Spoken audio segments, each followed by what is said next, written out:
ഇതുമായി ചേർത്ത് പറയേണ്ടതാണ്. ഇതിൻ്റെയൊക്കെ സമഗ്ര വിവരങ്ങളാണ് ഉണ്ണികൃഷ്ണൻ ഞങ്ങളുടെ പ്രതിനിധി നൽകിയത്. മറ്റു വാർത്തകളിലേക്ക് പോകാം. ഇന്ത്യ തദ്ദേശീയമായി വികസിപ്പിച്ച അഗ്നി 5 മിസൈലിൻ്റെ പരീക്ഷണം വിജയകരം. DRDO ശാസ്ത്രജ്ഞരെ പ്രധാനമന്ത്രി അഭിനന്ദിച്ചു. ആണവായുധ മിസൈലാണ് അഗ്നി 5. മിഷൻ ദിവ്യാസ്ത്ര എന്ന പേരിലാണ് അഗ്നി 5 മിസൈലിൻ്റെ പരീക്ഷണം നടന്നത്. ഒന്നിലധികം ലക്ഷ്യങ്ങളെ ഭേദിക്കാൻ കഴിയുന്നതാണ് മിസൈൽ.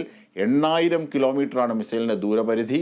ചൈനയ്ക്ക് വലിയ ഭീഷണിയാണ് അഗ്നി 5 മിസൈൽ. ചൈനയിലെ വിദൂര നഗരങ്ങൾ മിസൈലിൻ്റെ പരിധിയിൽ വരും.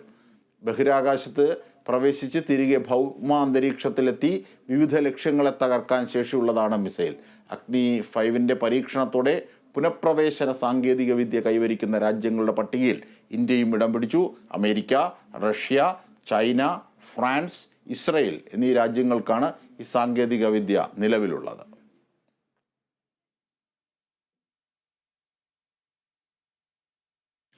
ഇലക്ട്രൽ ബോണ്ട് കേസിൽ സ്റ്റേറ്റ് ബാങ്കിന് തിരിച്ചടി.